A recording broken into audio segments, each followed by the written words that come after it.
Okay, hello everyone. This is Sunil, and in this session, we are going to discuss some important questions on electronic materials and devices, particularly on N-type and P-type semiconductor, that is your extensive semiconductor, and how your band diagram is quietly associated with this kind of semiconductor.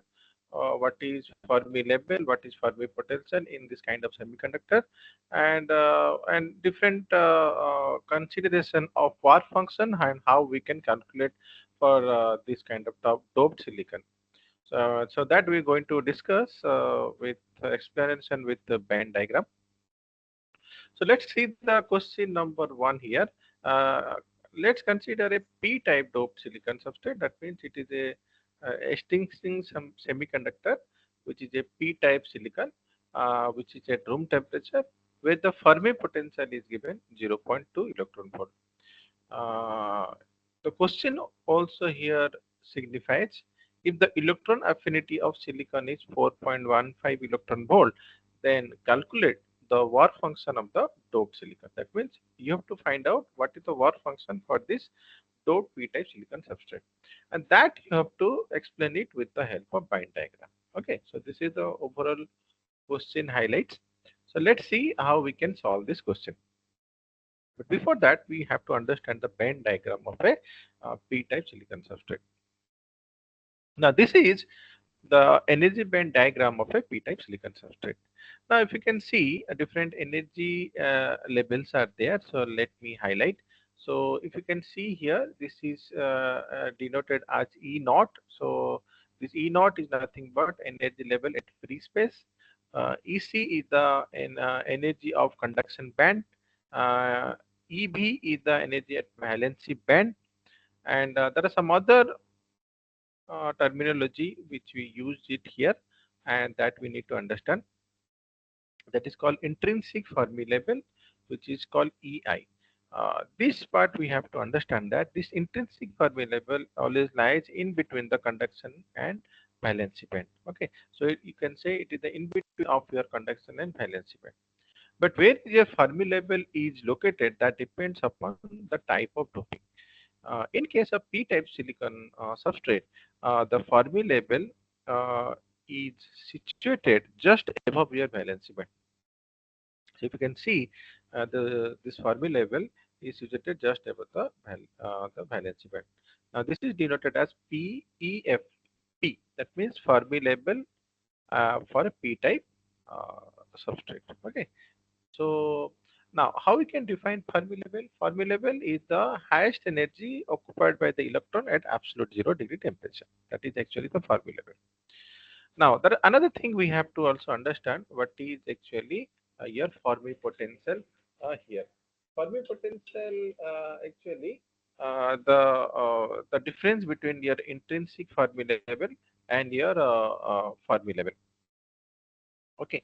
Now that difference is your is called your uh, that is your that we call it Fermi potential. Okay. So this Fermi potential is actually is given in the questions here, and that is here. If you can see, it is 0.2 electron volt. Okay. Now in this case, there is a band gap of 1.1 electron volt here. That is your for a silicon substrate. As you know, for a silicon, the band gap is 1.1 electron volt at room temperature. Okay, that is the difference with energy between your conduction band and your valency band. So that is 1.1 electron volt. Okay.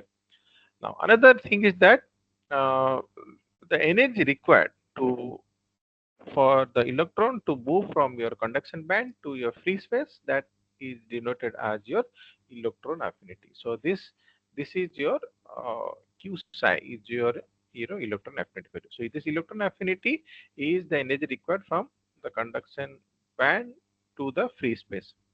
That is the energy required by the electron. Okay. Now the question here is asked what is the war function of this doped silicon. Then the war function of the doped silicon is considered to be from the Fermi level to the electron to go from your Fermi level to your free space, how much energy is required? That is your work function. Then how we can calculate? Now, if you can see here, the electron affinity of this doped silicon is already given. That is your 4.15 eV. That is from your conduction band to your free space. Now, in order to calculate the work function, we have to understand what is my energy difference between this Fermi level where it is located for a p-type silicon substrate to the conduction band here. Because if you can calculate this energy level, then we can calculate the work function here. Now, if you can see here, this electron affinity of electron affinity of electron in the silicon is already given in the question. That is 4.15 eV. So how we can calculate the total work function? So if you can see here, this total band gap is actually from that means the difference between your conduction and valency band is 1.1 eV. Now, if, as you know, this intrinsic Fermi level is lies in between your conduction band and valency band.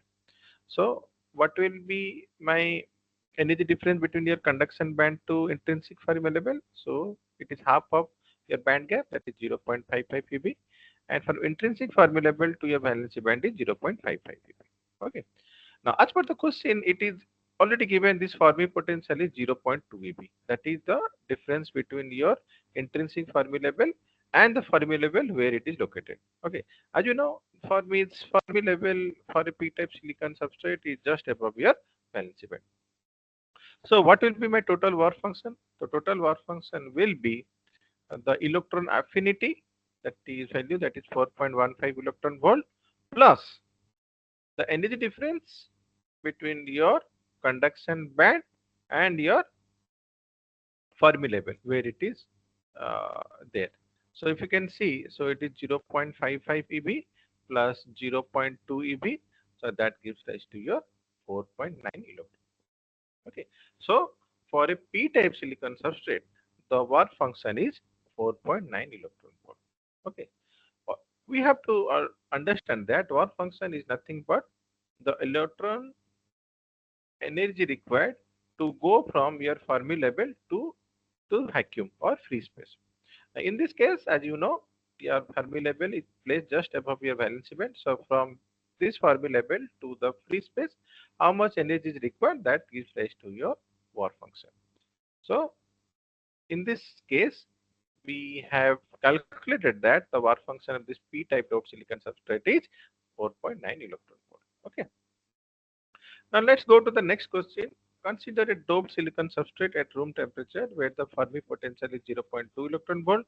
If the electron affinity of silicon is 4.1 electron volt, then calculate the work function of the doped silicon, that is p-type and n-type, and compare and explain with Venn diagram. Okay. Okay. All things are the Fermi potential value and electron affinity of silicon is same as per in the question number 1.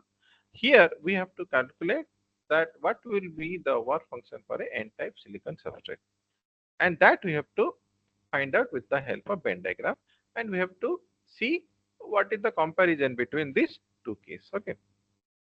Now for n-type silicon substrate, as you can see in this Venn diagram, if you can see this electron affinity value is 4.15 electron volt, and that is the difference between your energy at vacuum and the energy at the conduction band.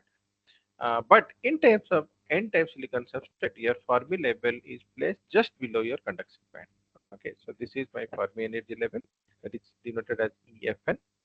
An intrinsic Fermi level, as I say, EFI, which is denoted here, is always lies between your conduction band and valency band. So the energy required to move from your Fermi energy level to your vacuum, that gives rise to your work function. Okay. Now, in this case, with the Fermi potential, that means the difference between your intrinsic Fermi level and the Fermi level, which is here, is already given 0.2 eV as per the question. Now, as you know, this is at the intrinsic Fermi level is situated just in between your conduction and valency band. Then this is my 1.1 electron volt. So here to here, that means your conduction band to your intrinsic Fermi level is 0.55 pb, and from intrinsic Fermi level to your valency band is also 0.55 pb.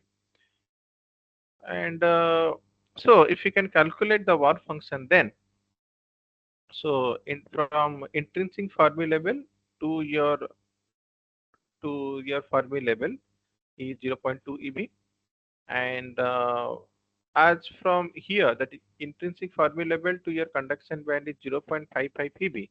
So this is 0.55 pb, so this is zero point 0.2 ev.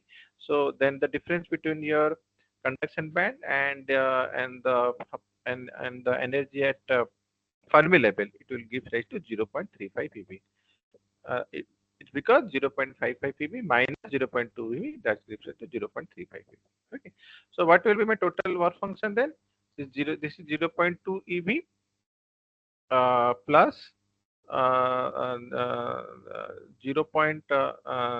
0.35 pb. Okay, 0.35 pb and 4.15 EB. Okay, so so in this case, my total energy is required to go from your Fermi energy level to your vacuum, that gives rise to your work function. So here to here it is 0.35 EB plus 4.15 EB, so that gives rise to your 4.5 electron volt. Okay, so the work function for this N-type silicon substrate is 4.5 electron volt, whereas we can see here for P-type silicon substrate is 4.9 electron volt. So if you can see, compare these two energy band diagram for P-type silicon substrate as well as for N-type silicon substrate, then we can see that the work function of N-type silicon substrate is less than the work function of the P-type silicon substrate, which means that uh, the electron, if it wants to go from the Fermi level to the vacuum, for N-type silicon substrate, it requires less energy in comparison to the P-type silicon substrate. Okay, so this is the overall idea of energy band diagram of a extrinsic semiconductor, that is P-type semiconductor, N-type semiconductor, and how we can find out the work function of these two type of doped silicon substrate, and how can we find out the war function, and so this problem, and in relation with the solution, I hope it gives an idea how we can solve if any kind of questions will come, uh, let's say for energy band diagram or energy level, Fermi potential or work function, so we can solve like this. I hope this video is helpful and informative to all of you. And if you like the content, please like and subscribe. Thank you.